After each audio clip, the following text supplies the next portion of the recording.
19:06, ya estamos con Fernanda acá para arrancar puntos de vista, gente que está arrancando la semana recién el día de hoy, así que mucha fuerza para eso. ¿Qué tal, Fer? ¿Cómo estás? ¿Qué tal, Diego? ¿Cómo te va? El saludo también a toda la gente que se va sumando. Gracias por estar del otro lado. Hoy con una agenda cargadita, ya desde bien temprano, mucho debate. Antes de eso, ¿qué evaluación le das al reciclarte al concierto? ¿Cuánto? 9 de 10. ¿Cuántas versitas? ¿Cuántas versitas? 9 de 10. ¿Qué fue lo que más te gustó, Fer? Creo que del día 1 Juanes me sorprendió. Juanes rompió todo, ¿verdad? Sí. Y después para los nostálgicos revivimos nuestra adolescencia con Área 69. Qué bien, qué buena recepción tuvo Área 69. Yo me quedo con Divididos. Ajá. Fue genial. Hasta con una mandioca tocó la guitarra. Sí. Ricardo Mollo, el guitarrista de Divididos. Quedó el reciclarte en el recuerdo. Empezamos a mirar ya octubre, mes de cambio de hora y mes de muchas novedades políticas también. En un periodo parlamentario, yo tengo una duda si van a presentar o no la cuestión de la reforma laboral, por ejemplo.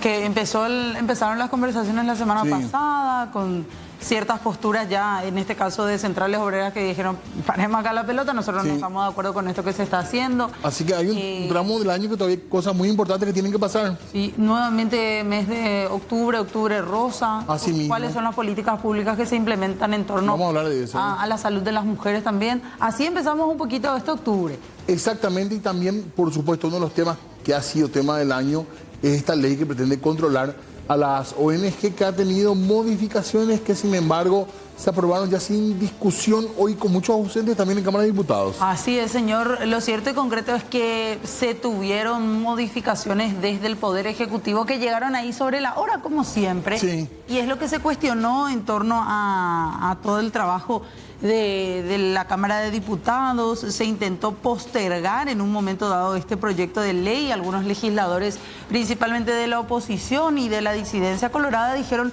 ¿por qué no nos dan una semana más de tiempo para poder leer cuáles son esas modificaciones en torno al proyecto de ley anti-ONG, se lo conoce popularmente? Y así estaban debatiendo, Diego, mira, comiendo un yopará. No había mucho interés por lo visto, ¿verdad? No, y se tomaron el tiempo ahí, principalmente desde la bancada oficialista, en medio del almuerzo, para espantar un poco la alcaldía de octubre. Ahí está. Así estaban debatiendo. Empezaban a debatir con esta imagen el proyecto de ley que buscaba regular y controlar a las organizaciones sin fines de lucro. Te decía, se intentó postergar por lo menos por una semana.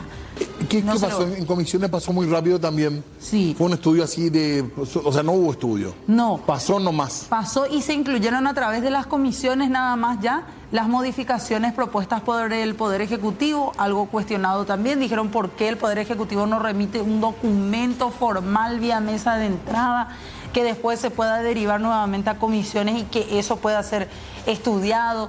Muchas comisiones una de ellas, por ejemplo, de asuntos constitucionales, que es presidida por un colorado de la disidencia, que dijo: a mí no me enviaron el proyecto a mi comisión, pero sí a las comisiones lideradas y presididas por oficialistas, por ahí sí pasó el proyecto. Y esto vuelve al Senado, ¿verdad? Sí. Pero el Senado ya tuvo también su aprobación mayoritaria.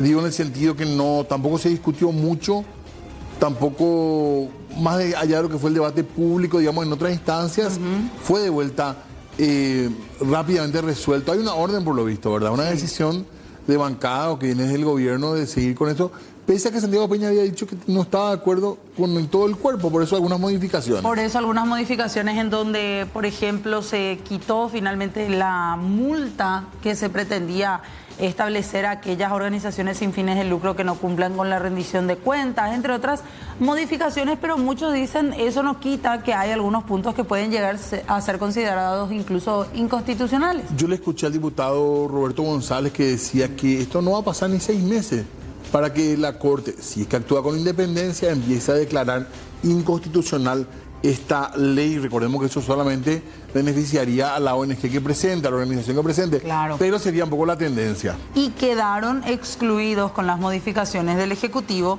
quedan excluidos del alcance de este proyecto, hasta ahora proyecto, los organismos internacionales, agencias internacionales especializadas, entidades multilaterales, por ejemplo, también. Sí, las iglesias también tengo entendido. Iglesias, partidos y movimientos políticos. Recortaron también las sanciones en cuanto a número y también en cuanto a años. Escuchamos a continuación lo que decían Mauricio Espínola y Roberto González.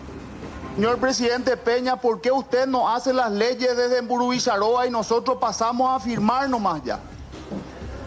Un presidente de la República que considera que la Cámara de Diputados trabaja como pasapapeles.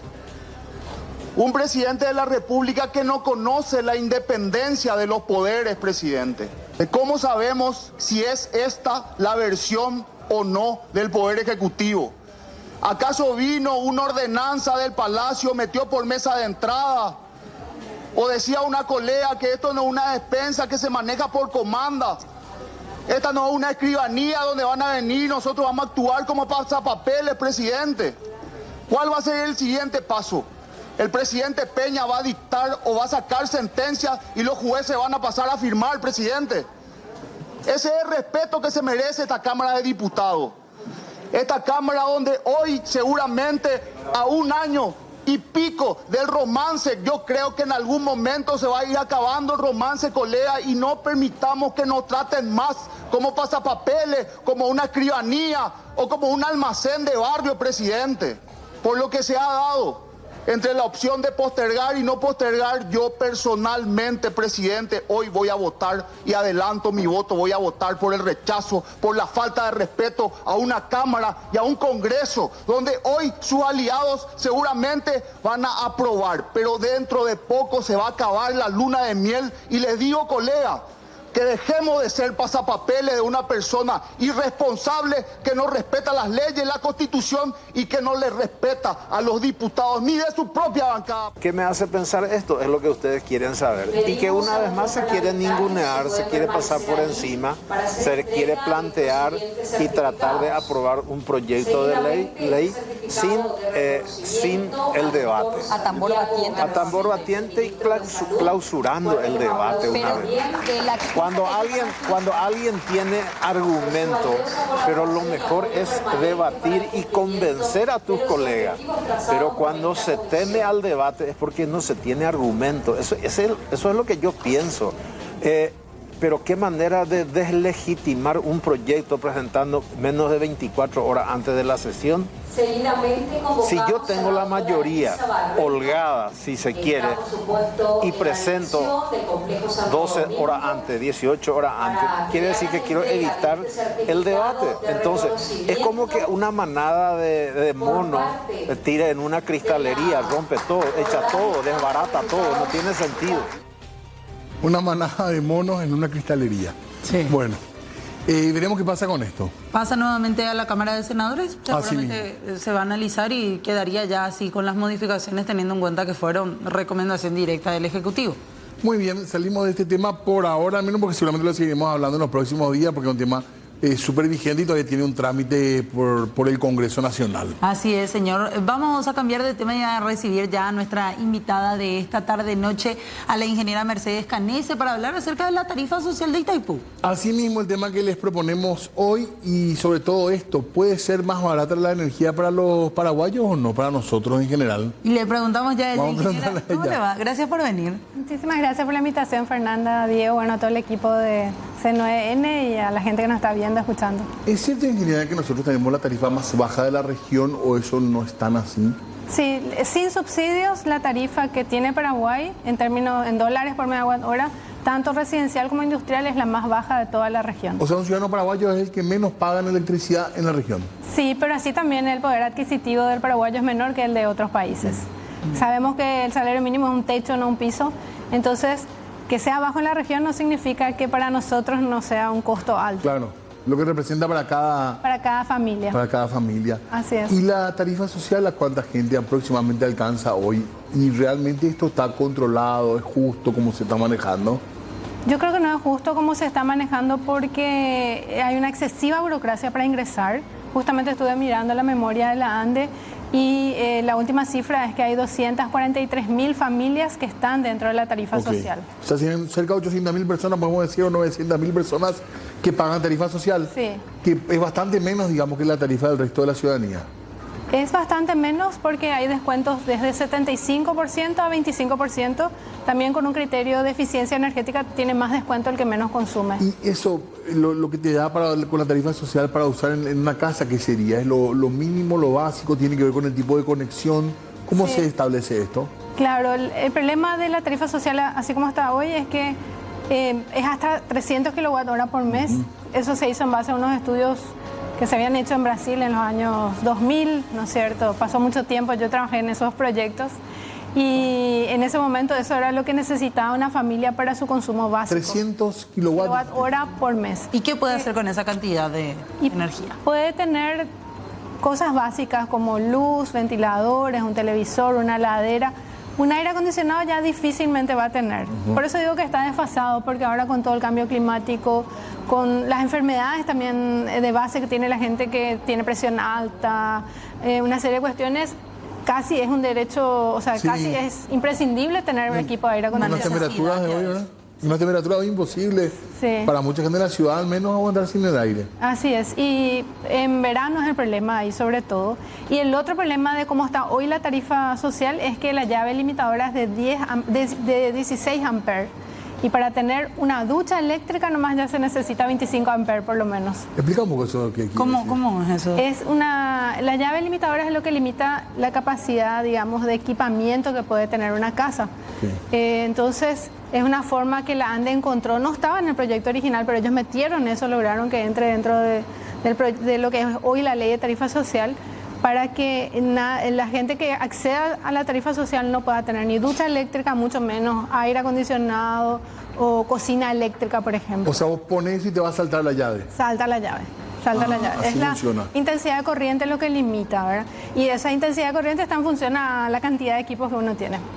¿Y qué es lo que ustedes tienen ahora, ingeniera? ¿Tienen una iniciativa popular? Sí. ¿Para qué? ¿De qué se trata? Es para ampliar la tarifa social de la energía eléctrica, que esta ampliación no tenga ya llave limitadora, que el mayor descuento siga siendo hasta 300 kWh por mes, pero también haya descuento hasta 1.500 kWh por mes, que sería como 600 por territorio inundado, también en el caso de Yacyretá. La idea es que la mitad de esos recursos, que según el gobierno son 1.250 millones de dólares por año, vayan a la ANDE, porque este proyecto no pretende de ninguna forma perjudicarle a la ANDE, al contrario. Necesitamos no solamente que la gente sienta el beneficio de la energía hidroeléctrica tan abundante que tenemos en su cuenta de luz, pero también con calidad de servicio. Entonces, esa mitad más o menos serían unos 625 millones de dólares al año para la ANDE, le va a ayudar a la ANDE a mejorar su infraestructura, a pagar también, digamos, esa diferencia de lo que no va a pagar el consumidor por la tarifa social, aunque hay también otras fuentes adicionales, y a llegar a las familias que todavía no se llega, que en su mayoría son comunidades indígenas. Y para esto hay que redireccionar algún fondo que ya se está utilizando en otro tipo de proyectos, ¿o no? Porque eso también pueden llegar a alegar desde la ANDE. Sí. Se tiene, principalmente acá están en juego los fondos socioambientales de las binacionales. Ese es uno de los recursos con los que va a contar este proyecto, pero es realmente donde genuinamente tiene que ir ese recurso. ¿Por qué? Porque el anexo C del Tratado de Itaipú, y pasa lo mismo con el de Yacyretá, clarísimo. La tarifa tiene que ser igual al costo. Y si hay una diferencia, se tiene que aplicar a la tarifa. Y hoy no se aplica a la tarifa esa diferencia, que en el caso de Itaipú son 650 millones de dólares al año, que se usan para contratarle a los amigos empresarios que hacen... ¿De manera discrecional se usa? Sin ningún control de parte del Congreso, ni de la Contraloría. No pasa por el presupuesto, absolutamente no. Exacto. ¿Y la ANDE no va a dejar de percibir menos con este proyecto? No, así como está el proyecto, la ANDE va a recibir mucho más. Porque no es solamente para cubrir y financiar la tarifa social, sino para ampliar su infraestructura, la mitad de la renta eléctrica. El costo de este proyecto es más o menos 200 millones de dólares al año. ¿La ANDE realmente no tiene problemas económicos o sí tiene problemas? Tiene muchos problemas económicos. ¿Por qué? Porque envía plata también a instituciones. ¿Cuál es el problema? Porque no debería ser un problema, ¿verdad? Sí, y la verdad es que se han sumado problemas, Diego, porque ¿qué pasa? En vez de que justamente la renta eléctrica, que es un fondo genuino que genera el sector eléctrico, vaya en gran medida a la ANDE, yo suelo decir que le matamos de hambre a la gallina a los huevos de oro, porque la ANDE es la que es dueña de las binacionales, la que, ¿no es cierto? Tiene monopolio, de hecho, Y sí, en la práctica es casi la única empresa. No se van esos fondos de la ANDE, ¿y qué hace la ANDE? Se endeuda. Y entonces cada vez aumentan más los servicios de la deuda. Cada vez destina más la ANDE dinero a pagar la deuda en vez de mejorar el servicio, expandirse, que es súper necesario también porque no tenemos excedentes para siempre. Tenemos ahí la siguiente placa, que es un poco ya lo que estábamos diciendo aquí con la ingeniera, que habla de dónde se va a sacar el dinero para poder ampliar un poco todo lo que es la tarifa social, de salarios de las binacionales y gastos superfluos que son para financiar esta tarifa. ¿Cuánto decía, para reforzar nada más, ingeniera, que va a costar esto de aprobarse? $200 millones al año. Al año. Sí. ¿Hay mucha diferencia entre los salarios de las binacionales y los funcionarios de la ANDE? Sí, hay mucha diferencia. Mucho. Sí, no hay funcionario de la ANDE que gane más que el presidente de la República, y en las binacionales sabemos que hay muchos que ganan más. Entonces este proyecto propone un impuesto a los altos salarios de los funcionarios públicos para que nadie gane más que el presidente de la República. Entonces ese va a ser el topeo. Así es. Sí. Para todos los funcionarios. Para todos los funcionarios, sí. El que gana más el presidente tendrá que pagar un porcentaje. Sí, un porcentaje variable de impuestos de tal forma que siempre gane un jornal mínimo menos que el presidente. Y esto, pero no se va a incluir ahí a los funcionarios o personas contratadas por binacionales. Sí, sí, sí, claro. Y el famoso discurso de no, es una binacional, no es un funcionario público el que trabaja en Itaipú, en Yacyretá. Es un buen debate, pero nosotros ponemos que la ley tiene que ser cumplida por los funcionarios paraguayos. El consejero, no le metemos a Itaipú. Hoy un consejero gana 100 millones aproximadamente, ¿verdad? Sí, con viático eso a veces llega a 120. ¿Y cuánto pagaría él, por ejemplo, y cuánto quedaría su salario? Para tener una idea nomás de cómo... El salario del presidente era, la última vez que vi, 34 millones. No sé si varió eso. Sí. Entonces, gastos, si gane, pero eso es el básico. Si gana 120 millones y le tendrá que entregar por lo menos 86 millones por mes. Esto van a trancar, ingeniera. Me encanta el debate, pero vamos, quiero ver la discusión en el Senado de esto. Va a ser muy interesante. Sí, y se va a presentar vía iniciativa popular. Sí, esa es la noticia, creo que muy positiva, porque es la segunda iniciativa popular que consigue firmas holográficas, o sea, que la gente firmó a mano. Vamos a llevar 6 biblioratos de firmas. Ya están las firmas. Ya están las firmas. ¿Cuántas son? Y están cerca de las 50.000, el mínimo es 48.000 y algo. Sí. O sea, ya sobrepasaron todo. Sobrepasamos las firmas. Y bueno, son 32 años que está vigente la Constitución y la iniciativa popular, y es la segunda. Sí, pero no les gusta, ¿eh? A la clase política no les gusta tema, y tenemos que ser conscientes de los ciudadanos. Sí. Porque no quieren saber nada. Y es tan importante que la gente participe. Claro. Es una forma de transparentar fondos, es una forma de que recibamos el beneficio de... Democracia participativa, dice la Constitución, eso es participar, ¿verdad? Sí, y como dijeron que las firmas digitales eran falsas, qué sé yo, que realmente es una barbaridad, porque es la justicia electoral la que certifica las firmas, ¿verdad? Entonces ahora que están en papel, vamos a ver qué dicen, ¿verdad? ¿Y esto se presenta de un grupo? ¿Cómo surge la idea, digamos? Bueno, realmente este proyecto original viene un poco de Ñana Energía, que era un proyecto del 2018, que inclusive se logró sancionar, pero vetó el Poder Ejecutivo. Y después surgió una organización que se llama ANDE Pueblo Umbaé de San Pedro, que nos dijo: queremos otra vez impulsar y que sea por iniciativa popular. Entonces, con esta organización más la otra organización muy importante, que es Itaipú, también es soberanía del Partido Paraguay Pajurá. Nosotros, como campaña Itaipú 2023 Causa Nacional, el Movimiento Campesino Paraguayo, el Comité de Iglesias para Ayuda de Emergencia, la Coordinadora de Adultos Mayores, bueno, fuimos juntándonos, y también las comunidades indígenas han juntado muchas firmas, porque el proyecto también propone una tarifa gratuita hasta 300 kWh por mes para comunidades indígenas y adultos mayores de escasos recursos. Entonces todos ellos se movieron, y ellos se mueven más con papel. Quizás si era más urbana la gente que hacía la campaña, iba a ser importante. Más con digital. ¿Y esto ya se habló con alguna autoridad de la ANDE? ¿Se sondeó por lo menos con alguien del Congreso, o todavía no se hizo ningún tipo de lobby? Bueno, en su momento, cuando se presentó Ñana Energía, era presidente de la ANDE Pedro Ferreira, y las objeciones que él presentó en ese momento no eran objeciones importantes, a mi parecer. Ustedes pueden preguntarle al mismo. Él más bien quería evitar que personas que no sean de escasos recursos accedan a la tarifa social. Pero esa es una discusión muy, digamos, de larga data, porque con esa excusa le excluimos a un montón de gente que no tiene cómo pagar y que es un derecho básico, porque hoy sin energía eléctrica no tenés educación, no tenés salud, no tenés acceso ni siquiera a medicamentos, por ejemplo, o alimentos saludables, ¿no es cierto? Es realmente un derecho humano y hay que priorizar la inclusión. Y la exclusión se hace después. Aparte, como están los salarios y como están los precios, para una familia dejar de pagar 600.000 guaraníes de tarifa y pagar 300.000 cambia radicalmente. O sea, Cambia. En realidad, para esa cantidad yo estuve haciendo el cálculo más o menos para lo que es, porque ya es 15% de descuento fuera de punta para ese nivel de consumo y más o menos unos 50.000 menos va a pagar. Pero para una familia que hay muchísimas que pagan 200.000, por ejemplo, es increíble la cantidad de gente que está en esa categoría, pagaría 100.000. Eso sí es... Y probablemente estamos hablando de la gente de menores ingresos, ¿verdad? Claro, sí, esa es la idea, no que sea igual para todos, porque el que tiene más tiene que aportar más también. Totalmente. ¿Cuándo se presentan las firmas ante el Congreso ya con la iniciativa? Primero presentamos la justicia electoral que tiene que certificar las firmas este viernes 4 de octubre a las 9 de la mañana en el TSJE. Y esperemos que ellos agilicen porque a partir de que ellos certifican, tiene 3 meses el Senado para tratar. Ok. Bueno. Muy interesante lo de la energía, lo de pagar menos, tarifa social, claro, que sea democrático, y ni que decir lo de los salarios, que va a dar gusto escuchar la discusión. Ojalá que llegue realmente, que no hagan ninguna situación extraña ahí y que llegue el proyecto de ley donde tiene que llegar, como tiene que llegar. Gracias, ingeniera. Muchísimas gracias a ustedes. Gracias. Tenemos que hacer una breve pausa, Diego. Ya volvemos enseguida.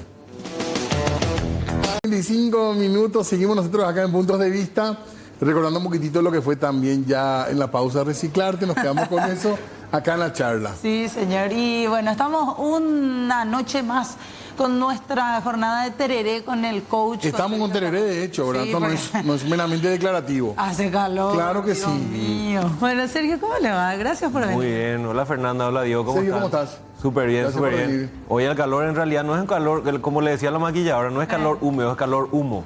Calor Pesado, ¿sabes? También, muy pesado. Pero bueno, hoy hablamos una noche más para hablar sobre el coaching y bueno, todo lo que nos regala esta herramienta, esta profesión. Sí. ¿Y cuál es el tema hoy? Teníamos algo pendiente nosotros. Teníamos algo pendiente. El jueves pasado estuvimos hablando de libertad y libertinaje.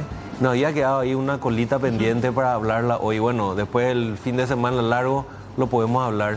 Que tiene que ver un poco con lo que debatíamos con Diego y con Fernanda, el tema de si soy en realidad absolutamente libre o no. Y bueno, y cómo podemos entrar en esa reflexión y a ver, no tanto por el sueño fantasioso de que lo podemos lograr toda la vida y ese pensamiento mágico y todo lo demás, sino sobre todo porque hay muchas cosas que en realidad las podemos lograr y nosotros nos ponemos los límites. Por eso le quiero pedir a la producción si podemos ir pasando los materiales. A ver, dale. ¿Qué tenemos? Tenemos unos Poder, materiales ahí. Exacto. La primera... O sea, hay 3 verbos que yo suelo trabajar con la gente porque los solemos confundir. Y el primer verbo a desafiar es el verbo poder. Porque la gente suele decir yo no puedo. Y ojo, hay cosas que en realidad están muy lejos de nuestro alcance. Por ejemplo, como hablábamos también el jueves pasado, de por ahí yo no puedo nadar bajo el agua, yo no puedo volar.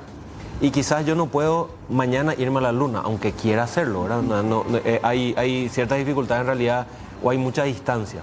Pero hay cosas cotidianas en las cuales aplicamos esa misma lógica. Por ejemplo, yo en las sesiones de coaching suelo recibir gente que dice, yo no puedo hablar con mi jefe. Ah, qué interesante, le digo. ¿Y por qué tu jefe habla otro idioma? Y me dice, no, lo que pasa es que... Y ahí comienza a aparecer en realidad lo que ocurre. Lo que pasa es que mi jefe me interrumpe, lo que pasa es que mi jefe me exige que yo le lleve datos y en realidad me cuesta. Lo que pasa es que mi jefe cuando yo le hablo los lunes está incendiado porque es inicio de semana. Entonces comienzan a aparecer en realidad los motivos. Por lo otro, por ejemplo, la gente dice, yo no puedo hacer dieta. ¿Y qué te impide hacer dieta? O sea, en realidad, ¿por qué no podés, verdad? Bueno, y ahí comienzan las excusas. Lo que pasa que mi horario, mi dieta. Yo suelo utilizarme como ejemplo. Como yo soy facilitador y hago talleres de capacitación y siempre hay bocaditos, entonces uno siempre está comiendo, ¿verdad? Entonces la pregunta es que los bocaditos tienen vía y te persiguen y te arrinconan y te obligan a que les comas. ¿Qué es lo que pasa por lo cual no podés, verdad? Entonces ese es el primer verbo de desafiar. Lo mismo pasa a nivel de pareja. No puedo hablar con mi esposa, no puedo hablar con mi esposo, no puedo hablar con mis hijos. No puedo evitar tener una pelea, por ejemplo, con... Exacto, no, interesantísimo. No puedo evitar tener una pelea. ¿Y qué pasó con la pelea? O sea, ¿la pelea apareció y se apoderó de vos? ¿O en realidad vos hiciste cosas por lo cual también se generó o se alimentó esa pelea. Entonces, el primer verbo a desafiar no es que quizás no pueda, no es que me falte poder, sino que vamos, y ahí les pido a la producción la segunda placa, es otro verbo. En realidad, ¿será que yo quiero o no quiero? Por ejemplo, ¿será que en realidad yo no quiero hablar con mi jefe porque mi jefe me interrumpe y me cuesta seguir la conversación? O los lunes está incendiado, entonces no quiero hablar los lunes porque en realidad el tipo está en otro canal, ¿verdad? O no voy a cambiar nada hablando, mejor no hablo. Claro, pero ojo, volvamos a ese contexto. Sí. Porque los lunes él está incendiado, tiene que planificar toda la semana, está a 1000. Sí. Entonces quizás no es que yo no pueda hablar, sino que yo no quiero hablar ese día, puedo elegir otro día. No es que yo no pueda hablar con mi esposa, con mi esposo, con mis hijos. No es que yo no puedo evitar una pelea, no quiero. Me enredo también en la pelea, o sea, o yo mismo genero la pelea, ¿verdad? O sea, yo en vez, quiero ir a solucionar, pero en realidad voy, como se dice en el fútbol, con los tapones arriba y no agarro la pelota, agarro el hombre y en realidad voy con todo, ¿verdad? Sí. Lo mismo, no es que yo no pueda hacer dieta, yo no quiero hacer dieta. Y acá comienza a cambiar una cuestión interesante. Y me quedo con el tema de dieta. Cuando yo le digo a alguien yo no puedo hacer dieta, enseguida encuentro una hinchada. Cierto, es complicadísimo, no, acá en Paraguay no, para más se come Los mal, horarios, los horarios y ya estamos logrando para hacer, ¿verdad? Ok, ahora si yo digo no quiero hacer dieta y yo asumo, diríamos, la responsabilidad de eso, sí comienzan a haber cuestionamientos.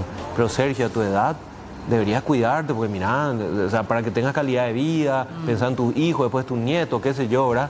Una vejez sana, ¿verdad? Saludable. El poder de tu decisión, ¿verdad? Claro, exacto. Cuando yo asumo que no es un factor externo poderoso, los bocaditos que me persiguen, ¿verdad? Sino que es mi decisión de comer el bocadito en la capacitación, entonces soy yo el que estoy eligiendo. Y lo mismo, y por eso es importante, no es que no puedo. Quizás haya cosas que no, pero hay cosas que en realidad yo estoy eligiendo que no. Y acá viene el punto importante, porque si yo quiero o no quiero, puedo cambiar eso. Si yo en realidad no quiero pelearme, ¿qué acciones tengo que tomar? ¿Cómo tengo que encarar esa conversación? Si yo en realidad quiero hablar con mi jefe, ¿qué días le tengo que buscar? ¿O en qué momento? ¿Cómo lo tengo que hacer? ¿O qué yo tengo que superar de, por ejemplo, su interrupción? ¿Verdad? ¿Qué sé yo? Ocurre mucho en las organizaciones. Yo soy de recursos humanos y Diego es de finanzas. Él me va a hablar en números y yo le voy a hablar de personas. Entonces, si yo me altero porque él me habla en números y no me entiende a nivel de personas, el que en realidad tiene que ver la manera de lograr esa conversación, quizás soy un poco yo. Si es que yo soy el que quiero hablar. Porque acá también viene otra cosa. Si vos no querés hablar, entonces, y recuerdan que habíamos visto en un programa pagar el precio de mis decisiones. Sí. Yo tengo que pagar el precio. Yo no quiero hablar con Fernanda porque me cuesta. Pago el precio de no resolver esa situación. ¿Ok? ¿Te acabamos bien? Perfecto. Entonces, y ahí viene el tercer verbo. Que si le pedimos a la producción que podemos poner. ¿Será que podemos o queremos? No, claro, que estamos hablando de poder y querer. La pregunta es si puedo o si no tengo una pausa entre medio, ¿verdad? No. Bueno, y el tercer verbo es hacer. Sí. Y acá quiero enganchar en el tema de dieta. ¿Puedes hacer dieta? No puedo hacer. ¿Será que no puedes? Bueno, en realidad, quiero o no quiero hacer. Genial. Bueno, ¿podés hacer dieta? Sí puedo hacer. ¿Querés hacer dieta? Sí quiero hacer. ¿Cuándo vas a comenzar la dieta? Y hoy es martes, ¿verdad? Muy martes. Ya pasó el fin de semana largo, no es complicado. Además, por cábala hay que comenzar lunes y a principio del mes voy a esperar a noviembre. Y encima el fin de semana tengo tal evento, entonces no. Exacto. Diciembre no se puede luego. No, y aparte, viste, octubre es fin de año menos cuarto, entonces ya es fiesta, no va a comenzar en enero. Entonces, en el coaching hablamos mucho de que la acción es lo que genera resultados. Por supuesto que el tipo de persona que yo soy hace que yo haga ciertas cosas. Pero si yo no hago ciertas cosas, por ejemplo, si yo no vengo hoy acá, yo no voy a estar en el programa. Entonces es la acción lo que genera resultados. Pero para llegar a ciertas acciones, yo primero tengo que desafiar qué puedo, qué no puedo, elegir lo que quiero o no quiero hacer y pagar el precio de eso. Quiero hablar con mi jefe y yo qué sé yo, como hace poco un político, ¿verdad? Me encadeno a su puerta hasta que me atienda, ¿verdad? Sí. Ok, hago todo lo posible porque yo quiero hablar, tengo que resolver esto y me banco su interrupción y todo lo demás porque quiero hacerlo. Si no quiero hacerlo, genial. Y si yo digo que quiero hacer eso, entonces lo hago. Soy coherente con esa decisión. Entonces, muchas veces confundimos los verbos. Yo no puedo hacer las cosas, pero en realidad no quiero, no estoy eligiendo. Entonces, y este es un principio de libertad. Por eso decía, quizás no es ese sueño filosófico de sos libre o puedes hacer lo que quieres y todo lo demás, que también es muy peligroso y sobre todo hay toda una generación a la que se le educó diciendo vos puedes ser lo que vos quieras, depende de que lo desees y todo lo demás. No, acá hay que primero desafiar el poder o no poder, elegir hacerlo y eso implica un montón de compromisos y luego pasarlo a la acción. Claro. O sea, si yo quiero tener ciertos resultados en la vida, tengo que hacer cosas que me desafíen a mí y que me saquen del común denominador de la masa. Y no todo el mundo está dispuesto a pagar ese precio. Pero ese es el precio que te va a lograr, que te va a permitir lograr eso que vos querés. Claro, esto es un proceso también el que... Es un proceso de autodescubrimiento también, de ver si realmente puedo, quiero o no hacerlo. Exacto. Pero sobre todo una conversación interna que a veces cuesta muchísimo. Por eso digo, o sea, no es que yo no pueda hablar, es que elijo no hacerlo. Y si elijo hacerlo, ¿cómo lo voy a hacer? Que yo puedo diseñar una estrategia. Si yo quiero cambiar algo en mi vida, quizás no es que no puedo, es que no quiero, no me animo, no quiero pagar el precio. Y una vez que yo declaro, enuncio que lo voy a hacer, después tiene que haber una acción coherente. Claro, no quedarse con eso nomás. No quedarse con eso nomás. Excelente, Sergio. Te agradecemos mucho la presencia el día de hoy. Nos encontramos el jueves. El jueves, sí, donde ahí ya vamos a estar trabajando otro tema. Más o menos un adelantito, una... No, vamos a sorprenderle, pero yo creo que tiene que ver con justamente el lenguaje que utilizamos en el coaching. Es fantástico toda la variedad o toda la ramificación que puede adquirir el lenguaje en nuestra vida y el poder que tiene. Excelente, Por ahí esperamos. Dale, genial. Bueno, gracias, Sergio. Vamos a hacer una pausa más. Ya volvemos enseguida. A 19:48 vamos a hablar del cambio horario. Atención, porque se viene ya el próximo domingo. Habrá que ajustar el horario. Este domingo vuelve posiblemente el último cambio de horario en nuestro país. En medio de muchas controversias, se convirtió en una tradición a nivel país. En un principio se hacía por recomendación de la ANDE para aprovechar al máximo las horas de sol y evitar la sobrecarga de energía en el verano. Desde la institución confirmaron que ya no se reportan picos de consumo en horarios de la noche y que ahora son en horas de la siesta hacia las 14, por lo que cambiar la hora es innecesario. Se viene el cambio horario.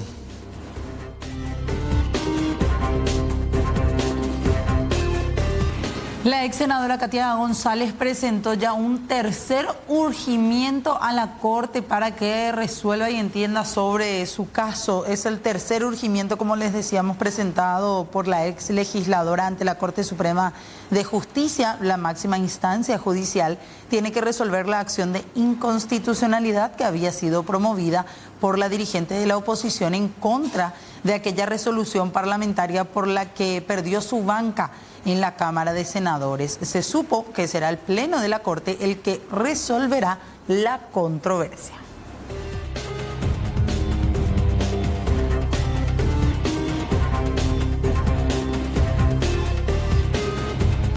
Y hay novedades también en el caso Diego Benítez, un dirigente deportivo que está siendo investigado y en este sentido ha avanzado la Fiscalía. La Fiscalía presentó una nueva imputación en contra del ex dirigente deportivo Diego Isaac Benítez Cañete, esta vez por lavado de activos y asociación criminal. La imputación también alcanza a su esposa y dos cuñadas. De acuerdo a la imputación, Diego Benítez, su esposa y cuñadas montaron empresas y otros negocios para simular millonarios movimientos financieros a fin de justificar el origen de fondos obtenidos del tráfico internacional de drogas.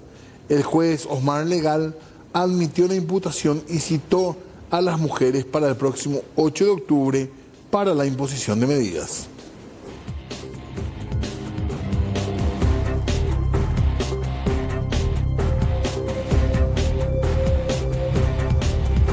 Por el tema de la hija.